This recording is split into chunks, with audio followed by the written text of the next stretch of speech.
अस्सलामुअलैकुम। ધોરણ 11 વિષય વાણિજ્ય વ્યવસ્થા અને સંચાલન, પ્રકરણ 5 ધંધાકીય વ્યવસ્થાના સ્વરૂપો. વિદ્યાર્થીની મિત્રો, આગળ આપણે વૈયક્તિક માલિકીની પેઢી અને હિન્દુ અવિભક્ત કુટુંબ દ્વારા ચલાવતો ધંધા વિશે શીખી ગયા.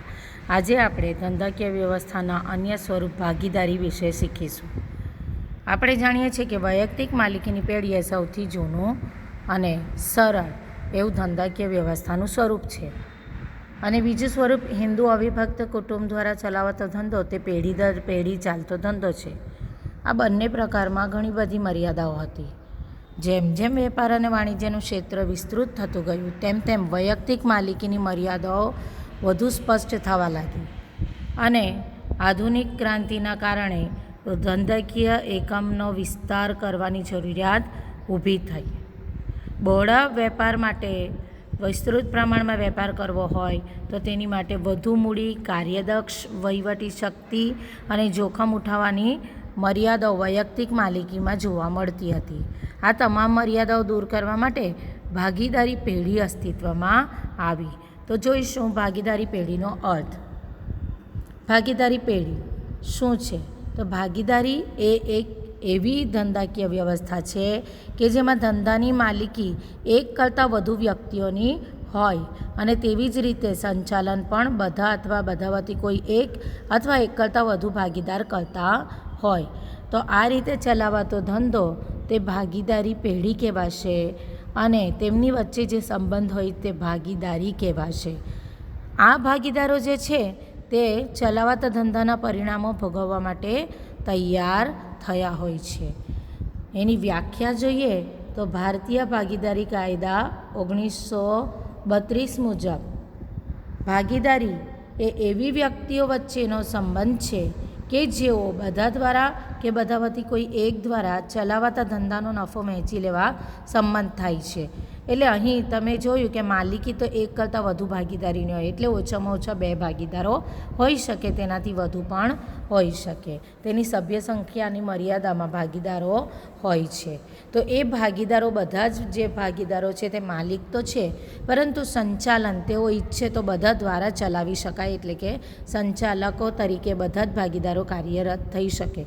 અથવા તેઓ નક્કી કરે તો તેમાંનો કોઈ એક ભાગીદાર અથવા એકથી વધુ ભાગીદાર સંચાલક તરીકે કાર્ય કરી શકે. એટલે માલિકો તો બધા જ છે, પરંતુ સંચાલન કોઈ એક કે એકથી વધુ ભાગીદાર અથવા બધા મળીને પણ સંચાલન કરી શકે છે. ફરીવાર એકવાર ભાગીદારીની વ્યાખ્યા જોઈ લઈશું. ભારતીય ભાગીદારી કાયદા 1932 મુજબ ભાગીદારી એ એવી વ્યક્તિઓ વચ્ચેનો સંબંધ છે કે જેઓ બધા દ્વારા કે બધામાંથી કોઈ એક દ્વારા ચલાવાતા ધંધાનો નફો વહેંચી લેવા સંમત થાય છે. હવે ભાગીદારી શું છે? તો વ્યક્તિઓ વચ્ચેનો સંબંધ છે. આ સંબંધને ભાગીદારી કહેવાય અને જે ધંધો ચાલે છે તે ધંધાકીય એકમને ભાગીદારી પેઢી કહેવાય છે. જ્યારે જે વ્યક્તિઓ આ ધંધો ચલાવે છે એટલે કે દરેક માલિકને ભાગીદાર કહેવામાં આવે છે, દરેક વ્યક્તિને ભાગીદાર કહેવામાં આવે. તો અહીંયા ભાગીદારી શબ્દ અલગ છે, ભાગીદાર શબ્દ અલગ છે અને ભાગીદારી પેઢી અલગ શબ્દ છે. તો આ ભાગીદારીની વ્યાખ્યા તમે જોઈ લીધી. હવે જોઈશું તેની લાક્ષણિકતાઓ. લાક્ષણિકતાઓમાં વાત કરીએ તો પ્રથમ છે કરારજન્ય સંબંધ. આ ભાગીદારી કઈ રીતે અસ્તિત્વમાં આવે છે? તો ભાગીદારી એક સંબંધ છે એવું તો આપણે જોયું. તે કરાર દ્વારા અસ્તિત્વમાં આવે છે. કરાર કેવો હોવો જોઈએ? તો કરાર લેખિત પણ હોઈ શકે કે મૌખિક પણ હોઈ શકે. એકબીજા સાથે વાત કરવાથી કે એકબીજાના વર્તનમાંથી કે એનામાંથી ઊભી થતી સમજણમાંથી પણ ભાગીદારી અસ્તિત્વમાં આવી શકે. એટલે મૌખિક કરાર પણ હોઈ શકે, લેખિત કરાર પણ હોઈ શકે, અથવા એકબીજાના વર્તનમાંથી અને એનામાંથી ઊભી થતી સમજણથી પણ ભાગીદારી અસ્તિત્વમાં આવી શકે. પરંતુ જો કરાર લેખિત હોય તો તે વધારે યોગ્ય છે. એટલે લેખિત કરાર હિતાવહ છે કે જેથી કરીને ભવિષ્યમાં કોઈ તકરાર થાય તો તેનો નિકાલ આ કરાર દ્વારા લાવી શકાય. બીજી લાક્ષણિકતા છે સ્થાપના વિધિ. ભાગીદારી પેઢીની સ્થાપના વિધિ ખૂબ જ સરળ છે. આપણે જોયું કે કરાર કરવાનો હોય તો કરાર લેખિત પણ હોઈ શકે કે મૌખિક પણ હોઈ શકે, પરંતુ આ લેખિત કરાર હોય તો વધારે યોગ્ય છે. અને બીજું કે ભાગીદારી પેઢીની પણ નોંધણી કરાવવી ફરજિયાત નથી, એટલે કાયદાકીય રીતે કોઈ જટિલ કે લાંબી વિધિમાંથી પસાર થવું પડતું નથી.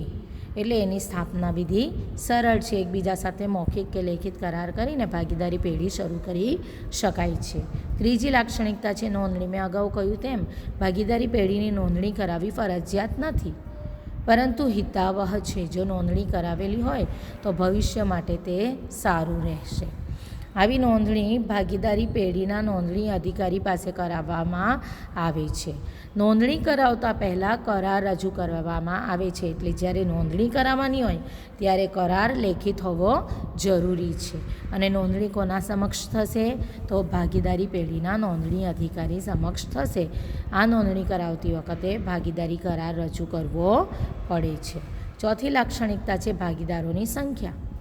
ભાગીદારોની સંખ્યા આપણને ખ્યાલ આવી જ ગયો કે ઓછામાં ઓછા 2 ભાગીદારો તો હશે જ, પરંતુ મહત્તમ સંખ્યા કેટલી? તો કંપની ધારા 2013ની કલમ 464 મુજબ ભાગીદારી પેઢીમાં ભાગીદારોની સંખ્યા 100થી વધુ હોઈ શકે નહીં. ધારો છે કંપનીનો. કંપની ધારા 2013ની કલમ 464 મુજબ ભાગીદારી પેઢીમાં ભાગીદારોની સંખ્યા 100થી વધુ હોઈ શકે નહીં, પરંતુ જે તે સમયે સરકારશ્રી નક્કી કરે તે મુજબ 100 ભાગીદારોની સંખ્યાની મર્યાદામાં હોવું જોઈએ. તો હાલમાં કંપનીના પરચુરણ નિયમ 10 જે 2014માં લાગુ થયો તે મુજબ સરકારશ્રી દ્વારા ભાગીદારોની મહત્તમ સંખ્યા 50 નક્કી કરેલી છે. આગળ આપણે એવું જોયું કે કંપનીના કાયદા પ્રમાણે 100થી વધારે સંખ્યા હોવી જોઈએ નહીં.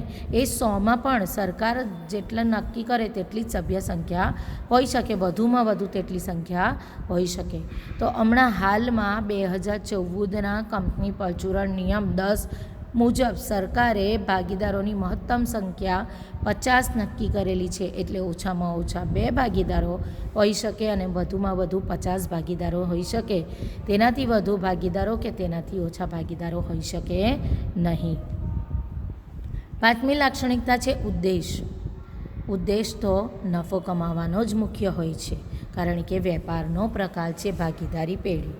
તો ભાગીદારી પેઢીનો મુખ્ય ઉદ્દેશ નફો કમાવાનો, પરંતુ તે નફો કાયદાકીય ધંધાકીય પ્રવૃત્તિઓ દ્વારા કરવામાં આવે. કાયદેસરની ધંધાકીય પ્રવૃત્તિઓ દ્વારા જ કરી શકાય છે. ગેરકાયદેસરની પ્રવૃત્તિઓ કોઈ પણ ઉદ્યોગ ધંધામાં કરી શકાતી નથી. તે તમે આગળ પહેલાં ચેપ્ટરમાં શીખી ગયા છો. તો અહીંયા ભાગીદારી પેઢીમાં પણ કાયદેસરની ધંધાકીય પ્રવૃત્તિઓ દ્વારા નફો મેળવવાનો મુખ્ય ઉદ્દેશ્ય હોય છે. હવે કોઈ નફાનો ઉદ્દેશ્ય ન હોય તો તેવી પ્રવૃત્તિને ભાગીદારી કહી શકાતું નથી. એટલે કાયદેસરની ધંધાકીય પ્રવૃત્તિ હોય અને તેનો ઉદ્દેશ્ય નફો કમાવાનો હોય તો તે ભાગીદારી કહી શકાય. જેમ કે ઉદાહરણ લઈએ તો સામાજિક સેવા કે ધાર્મિક કાર્ય કરતી પ્રવૃત્તિ કાયદેસર જ હોય છે, તેમાં કોઈ ગેરકાયદેસર પ્રવૃત્તિ હોતી નથી અને તેમાં એકથી વધુ સભ્યો પણ સામેલ થયેલા હોય જ છે, પરંતુ તેમનો ઉદ્દેશ નફાનો હોતો નથી. તેથી આવી સામાજિક પ્રવૃત્તિઓ કે ધાર્મિક પ્રવૃત્તિઓને ભાગીદારી કહી શકાતું નથી, કારણ કે ભાગીદારીમાં કાયદેસરની ધંધાકીય પ્રવૃત્તિ હોવી જોઈએ અને તેનો મુખ્ય ઉદ્દેશ નફો કમાવાનો હોવો જોઈએ. છઠ્ઠી લાક્ષણિકતા છે મૂડી. એમ તો જોવા જઈએ તો સામાન્ય રીતે બધા ભાગીદારો મૂડી લાવે જ છે. તેમણે નક્કી કરેલું હોય તેટલા પ્રમાણમાં ભાગીદારોએ મૂડી લાવવાની હોય. કોઈ ભાગીદાર વધુ મૂડી લાવે, કોઈ ઓછી લાવે અથવા બંને સરખી પણ લાવે, પરંતુ મૂડી લાવવી એ ભાગીદારો માટે ફરજિયાત નથી. એટલે એવું પણ બની શકે કે કોઈ એક ભાગીદાર મૂડી લાવે અને બીજો ભાગીદાર સંચાલન કરે, અથવા તો કોઈ અન્ય રીતે પણ તેમના વચ્ચે કરાર થઈ શકે. એટલે દરેક ભાગીદારે મૂડી લાવવી ફરજિયાત નથી.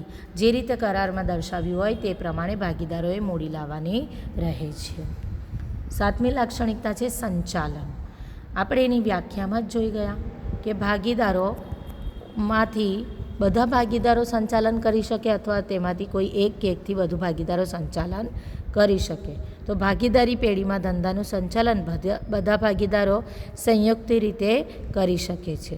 બધા જ ભાગીદારોને ધંધાના નિર્ણયોમાં ભાગ લેવાનો અધિકાર છે. એટલે જ્યારે પણ ધંધામાં કોઈ પણ પ્રકારના નિર્ણયો લેવાના થાય તો દરેક ભાગીદારની તેમાં સંમતિ હોવી જરૂરી છે. પરંતુ સંચાલન તો બધા ભાગીદારો મળીને પણ કરી શકે અથવા તેમાંથી કોઈ એક કે એક કરતાં વધુ ભાગીદાર પણ સંચાલન કરી શકે. એટલે સંચાલકોની સંખ્યા પણ કંપની ભાગીદારી પેઢીએ નક્કી કરેલું હોય તે મુજબ નક્કી કરી શકાય. આગળ છે અમર્યાદિત જવાબદારી. અહીં પણ વૈયક્તિક માલિકીની જેમ દેવાની ચૂકવણી માટે ભાગીદારોની જવાબદારી અમર્યાદિત હોય છે. એટલે જ્યારે ભાગીદારી પેઢીના દેવા મિલકતો કરતાં વધી જાય ત્યારે શું થશે? તો ત્યારે ભાગીદારોએ પોતાની અંગત મિલકતો વેચીને પણ ભાગીદારી પેઢીનું દેવું ચૂકવવું પડે.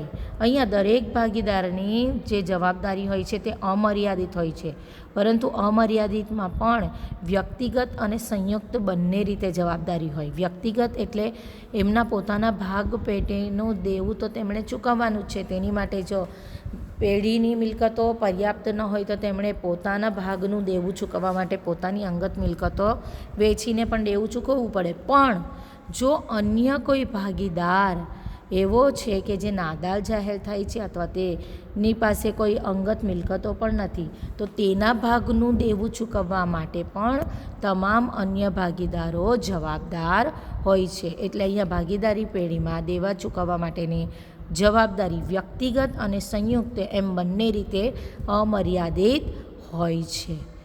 કોઈ પણ એક ભાગીદાર પેઢીના દેવા પોતાની અંગત મિલકતમાંથી ભરપાઈ ન કરી શકે તો તેને સ્થાને અન્ય ભાગીદારોએ પોતાની અંગત મિલકત વેચીને પણ આ દેવા ભરપાઈ કરવાના રહે છે.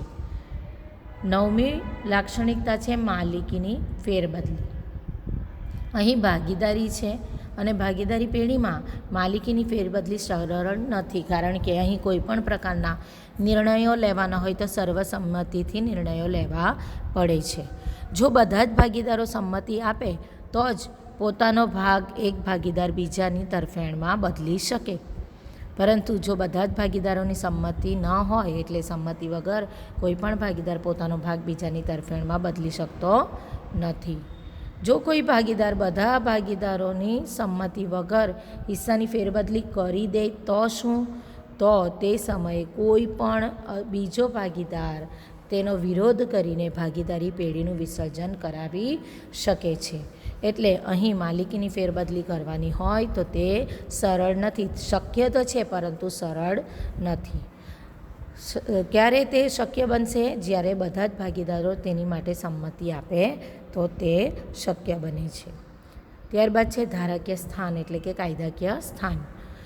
તમે જાણો છો ભારતીય ભાગીદારી કાયદા 1932માં ભાગીદારના હકો, ફરજો, નિયમો, પેઢીની નોંધણી તેમજ અન્ય જોગવાઈઓ દર્શાવવામાં આવી છે. તેના અનુસાર જ આપણે તેની વ્યાખ્યા પણ જોઈ છે. તો આ કાયદામાં ભાગીદારીને લગતા તમામ પ્રશ્નોનો નિકાલ આવે તેવી જોગવાઈઓ દર્શાવવામાં આવી છે.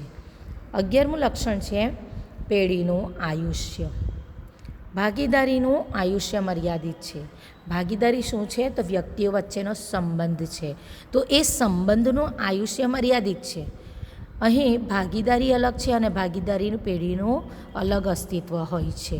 એટલે ભાગીદારીનું આયુષ્ય મર્યાદિત છે.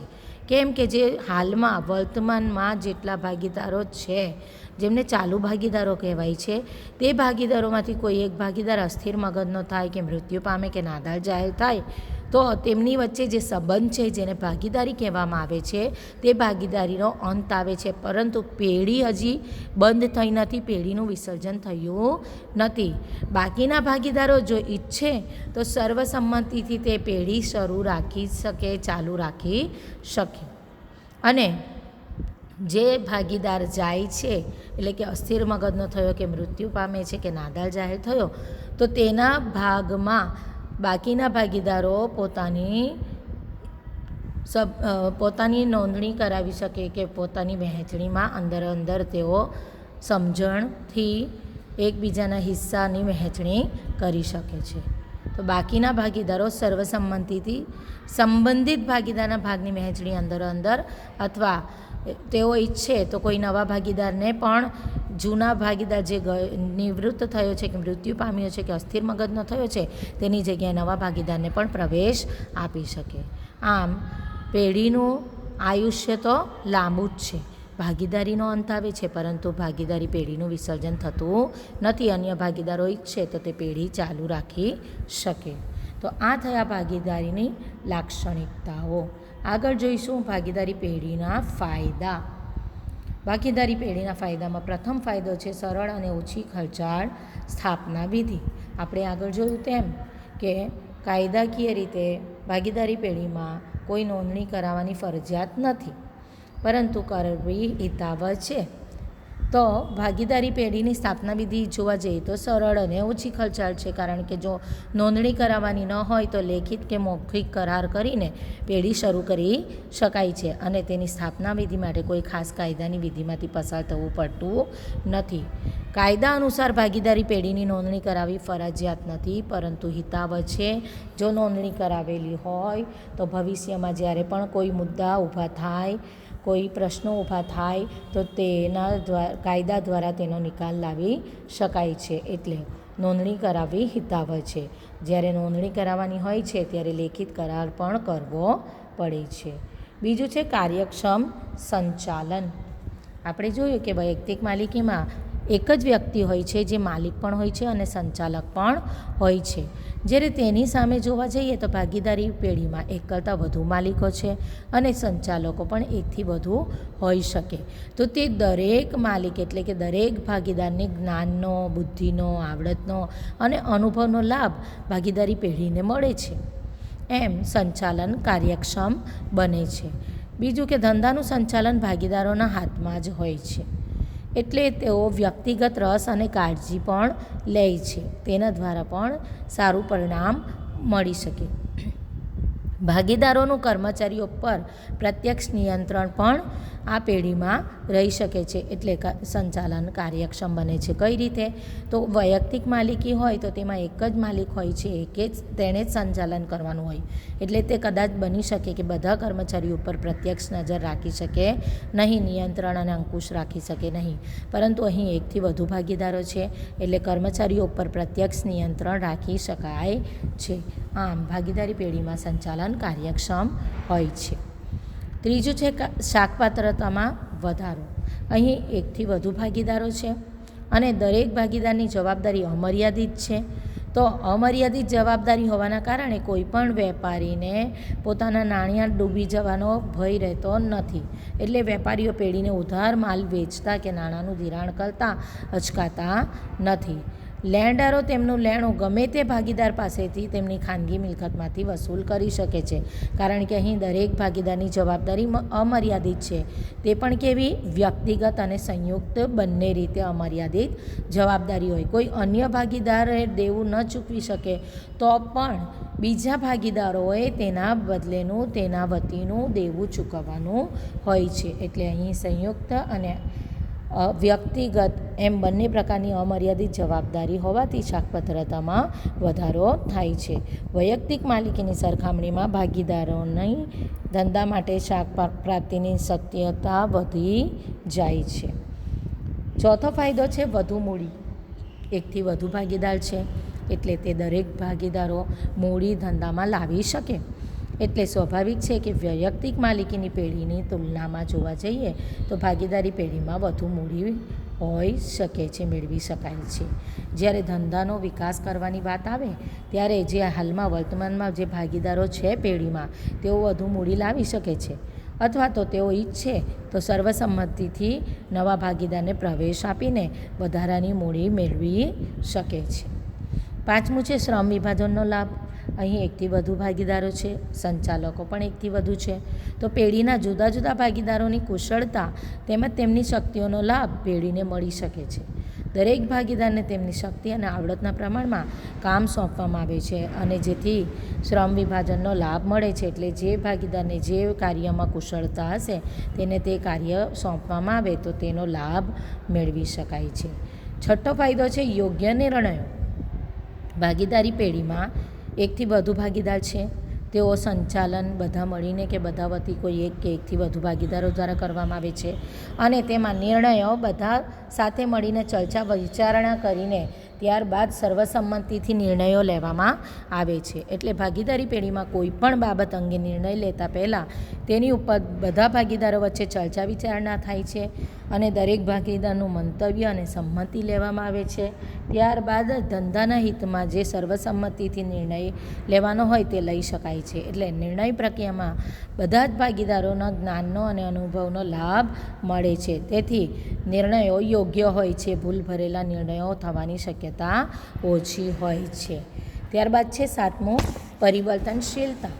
ભાગીદારી પેઢીની અંદર કોઈ પણ ભાગીદારનો જે નફા નુકસાન વહેંચણીનું પ્રમાણ હોય તે પરિવર્તનશીલ હોય છે, બદલી શકાય છે, પરંતુ બધા ભાગીદારોની સંમતિથી.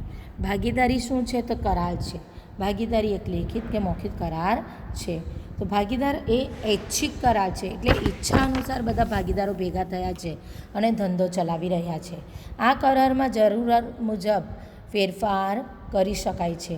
બદલાતા સંજોગો મુજબ ભાગીદારી પેઢીના સંચાલનમાં અને તેના માળખામાં પણ જરૂરી ફેરફારો સહેલાઈથી લાવી શકાય છે. જેમ કે કોઈ ભાગીદાર હમણાં સુધી સંચાલક તરીકે કાર્ય કરતો હતો તો તેને નફામાં વધુ પ્રમાણ મળતું હતું, પરંતુ હવે પછી તે સંચાલક તરીકે કાર્ય કરવા સક્ષમ નથી, તો તેનું નફાનું પ્રમાણ ઘટાડીને અન્ય કોઈ ભાગીદાર કે જે એની જગ્યાએ સંચાલક તરીકે કાર્ય કરવા સ્વીકાર કરે છે તો તેને વધુ નફામાં ભાગ આપી શકાય. એટલે જે જૂનો સંચાલક હતો તેનું પ્રમાણ નફાનું ઘટી જશે, નફા નુકસાન વહેંચણીનું, અને જે નવો કાર્યક્ષમ બને છે સંચાલક, કાર્યશીલ બને છે, તેનું નફા નુકસાન વહેંચણીનું પ્રમાણ વધી જશે. એટલે ભાગીદારની પેઢીની અંદર તેના જે માળખા છે, તેની મૂડીનું પ્રમાણ છે, તેમાં પણ ફેરફાર કરી શકાય છે. ત્યારબાદ છે લઘુમતીના હિતોનું રક્ષણ. આપણે આગળ જોઈ ગયા કે ભાગીદારી પેઢીમાં કોઈ પણ નિર્ણયો લેવાના હોય તો સર્વસંમતિથી જ નિર્ણયો લેવાના હોય છે. ધારો કે બધા ભાગીદારોમાંથી કોઈ એક ભાગીદાર પણ અસંમત હોય તો તે કાર્ય માટે નિર્ણયો લઈ શકાતા નથી, તે કાર્યો કરી શકાતા નથી. અને અહીં કોઈ એક ભાગીદાર પણ પેઢીનું વિસર્જનની માંગણી કરે તો વિસર્જન કરવું પડે. એટલે અહીં લઘુમતી કે બહુમતીનો પ્રશ્ન ઊભો થતો નથી. દરેક ભાગીદારને સમાન હકો આપવામાં આવેલા છે. પછી તેમની સંખ્યા ઓછી હોય કે વધુ હોય, જે સર્વસંમતિથી કાર્ય થતું હોય તે જ કાર્ય થઈ શકે. કોઈ એક ભાગીદાર પણ વિરોધમાં હોય તો તે કાર્ય કરી શકાતું નથી. 9મો ફાયદો છે ગ્રાહકો સાથે સીધો સંબંધ. અહીંયા ભાગીદારો પણ સંચાલન પોતે જાતે જ કરે છે. બધા દ્વારા થાય છે કે બધા વતી કોઈ એક કે એકથી વધુ ભાગીદારો દ્વારા સંચાલન થતું હોય છે. તેથી તેઓ ગ્રાહકો અને કર્મચારીઓ સાથે સીધા સંપર્કમાં રહે છે અને તેઓ બજારની પરિસ્થિતિથી પણ વાકેફ હોય છે. તેથી તેઓ જરૂરિયાત પ્રમાણે પેઢીમાં કે જે તે વસ્તુના ઉત્પાદનમાં ફેરફાર કરી શકે છે, કરાવી શકે છે. 10મો મુદ્દો છે આર્થિક સત્તાનું વિકેન્દ્રીકરણ. અહીં સંચાલકો એકથી વધુ છે, એટલે કે ભાગીદારી પેઢીમાં 2 અથવા 2 કરતાં વધારે ભાગીદારો હોવાથી આર્થિક સત્તા બધાના જ હાથમાં હોય છે. કોઈ એક ભાગીદાર એટલે કે એક વ્યક્તિ ઉપર આ આર્થિક સત્તાનું કેન્દ્રીકરણ થતું નથી. અહીં વિકેન્દ્રીકરણ એટલે વહેંચણી આર્થિક સત્તાની બધા વચ્ચે કે બધા વતી કોઈ એક કે એકથી વધુ સંચાલકો દ્વારા આર્થિક સત્તાનું વિકેન્દ્રીકરણ થઈ શકે છે. આર્થિક જવાબદારી વહેંચી શકાય છે. 11મો ફાયદો છે આવકવેરાનો ઓછો બોજ. વૈયક્તિક માલિકી કરતાં ભાગીદારી પેઢીમાં ભાગીદારો વધુ હોય છે, તે છતાં પણ ભાગીદારો છે અને તેઓ બધા વચ્ચે નફા નુકસાનની વહેંચણી થાય છે. એટલે ભાગીદારી પેઢીનો નફો દરેક ભાગીદારને ભાગીદારી કરાર મુજબ વહેંચાઈ જતો હોવાથી આવકવેરાનો બોજો દરેક ભાગીદાર દીઠ ઊભો થાય છે. એટલે આવકવેરાનો બોજો ધંધાકીય વ્યવસ્થાના અન્ય સ્વરૂપ જેમ કે જોઈન્ટ સ્ટોક કંપની છે તેના પ્રમાણમાં ઓછો હોય છે. આ થયા ભાગીદારી પેઢીના ફાયદા. આગળ જોઈશું ભાગીદારી પેઢીની મર્યાદાઓ. પ્રથમ છે મર્યાદિત મૂડી. એમ તો જોવા જઈએ તો એકથી વધુ ભાગીદારો છે એટલે મૂડી પ્રમાણમાં વૈયક્તિક માલિકીની તુલનામાં જોવા જઈએ તો વધુ મૂડી હોય છે, પરંતુ અન્ય સ્વરૂપની તુલનામાં જોઈએ તો ભાગીદારી પેઢીમાં મૂડી મર્યાદિત હોય છે. કારણ કે જેટલા ભાગીદારો હોય, 2 ભાગીદાર હોય તો 2 ભાગીદાર જેટલી લાવી શકતા હોય તેટલી જ ક્ષમતાથી તેઓ મૂડી લાવી શકે, વધારાની મૂડી તેઓ મેળવી શકતા નથી. તો આધુનિક ઉદ્યોગ ધંધાના વિકાસ અને વિશાળ કદને ધ્યાનમાં લેતા ભાગીદારો દ્વારા જે મૂડી એકઠી કરવામાં આવે છે તે મર્યાદિત હોય છે. ભાગીદારી પેઢી દ્વારા જો મોટા પાયા પર ધંધો કરવો હોય તો તે ધંધો કરવાનો અવકાશ ઓછો રહે છે, કારણ કે મોટા પાયા પર ધંધો કરવા માટે વિશાળ પાયા પર મૂડી ભંડોળ જોઈએ. એ ઉપરાંત આવી પેઢીમાં સંશોધન કાર્યો પણ મર્યાદિત હોય છે. કેમ? કારણ કે સંશોધન કરવા માટે પણ મોટા મૂડી ભંડોળની જરૂરિયાત ઊભી થાય છે, પરંતુ અહીં ભાગીદારોની મૂડી મર્યાદિત હોય છે, સીમિત હોય છે. તેથી ઘણા ખરા કાર્યો જે કરવાના થાય તેવા હોય છે, પરંતુ કરી શકાતા નથી. બીજી મર્યાદા છે અમર્યાદિત જવાબદારી. આપણે જોઈ ગયા કે ભાગીદારોની જવાબદારી વૈયક્તિક રીતે અને સંયુક્ત રીતે અમર્યાદિત હોય છે. એટલે અન્ય ભાગીદાર જો દેવું ચૂકવવા અક્ષમ બને, તે દેવું ચૂકવી શકે નહીં, તો તેના વતી પણ અન્ય ભાગીદારોએ તેમના અંગત મિલકતો વેચીને પણ પેઢીના દેવા ચૂકવવા પડે છે. એટલે કોઈ એક ભાગીદાર નાદાર જાહેર થાય કે તે પોતાનું દેવું, પેઢીના વતીનું દેવું ચૂકવી શકે તેમ ન હોય, તો અન્ય ભાગીદારોએ તેના વતીના દેવા ચૂકવવા પડે છે અને પેઢીના દેવાની ભરપાઈ તેમણે કરવી પડે છે. એટલે અહીં ભાગીદારોની જવાબદારી વ્યક્તિગત અને સંયુક્ત રીતે અમર્યાદિત હોય છે. ત્યારબાદની મર્યાદા છે વિસંવાદિતાની શક્યતા. વિસંવાદિતા એટલે ભાગીદારો વચ્ચે તલ-તકરાર થવી અથવા મતભેદ ઊભા થવા. ઘણા સમય સુધી જ્યાં સુધી ભાગીદારો વચ્ચે સંપ હોય છે, સુલેહ હોય છે, બધું બરાબર ચાલે છે, ત્યારે સંચાલન વ્યવસ્થિત રીતે થઈ શકે છે. પરંતુ જો તેમની વચ્ચે કુસંપ ઊભો થાય કે મતભેદ થાય, ત્યારે વિસંવાદિતાની પરિસ્થિતિ સર્જાઈ શકે છે અને પેઢીનું સંચાલન કરવું મુશ્કેલ બની જાય છે. ચોથી મર્યાદા છે રહસ્યોની જાળવણીની મુશ્કેલી. તમે જાણો જ છો કે ધંધાકીય એકમ એટલે કે ભાગીદારી પેઢીમાં જે કોઈ પણ નિર્ણયો લેવાના હોય તે સર્વસંમતિથી નિર્ણયો લેવા પડે અને કોઈ એક ભાગીદાર પણ તેનો વિરોધ કરે તો તે નિર્ણયો લઈ શકાતા નથી, તે કાર્યો કરી શકાતા નથી. તો ભાગીદારીમાં કોઈ પણ અગત્યનો ધંધાકીય નિર્ણય બધા જ ભાગીદારો દ્વારા ચર્ચા વિચારણા કર્યા સિવાય લઈ શકાતો નથી અને આ ચર્ચા વિચારણા કરવામાં આવે તો તેમાં રહસ્યોની જાળવણી થતી નથી. એટલે ભાગીદારો વચ્ચે તમામ પ્રકારની ચર્ચા વિચારણા થતી હોવાથી રહસ્યોની જાળવણી મુશ્કેલ બને છે. આગળ છે હિસ્સાની ફેરબદલીની મુશ્કેલી. આગળ આપણે જોઈ ચૂક્યા છીએ કે કોઈ ભાગીદાર પોતાનો હિસ્સો અન્ય ભાગીદારની તરફેણમાં આપવા ઈચ્છે તો તે આપી શકાતું નથી. જો તમામ ભાગીદારો સંમત થાય તો જ હિસ્સાની ફેરબદલી શક્ય બને છે. એટલે ફેરબદલી કરવી હોય તો સર્વસંમતિ મેળવવી જરૂરી હોય છે. તે સિવાય એક ભાગીદાર પોતાનો હિસ્સો બીજા વ્યક્તિને ફેરવી શકતો નથી, ફેરબદલ કરી શકતો નથી. છઠ્ઠી મર્યાદા છે નિર્ણયો લેવામાં વિલંબ. આપણે જાણીએ જ છીએ કે અહીં કોઈ પણ નિર્ણય લેવો હોય તો સર્વસંમતિથી લઈ શકાય અને તેની માટે દરેક ભાગીદારો સાથે ચર્ચા વિચારણા કરવી પડે છે. તો કાયદેસર રીતે દરેક ભાગીદાર પેઢીના સંચાલનમાં ભાગ લઈ શકે છે અને નિર્ણયોમાં પણ ભાગ લઈ શકે.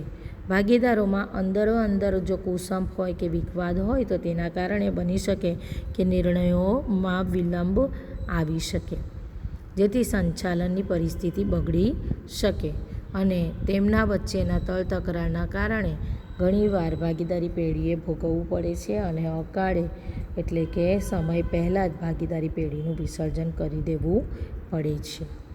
સાતમી મર્યાદા છે ટૂંકું આયુષ્ય.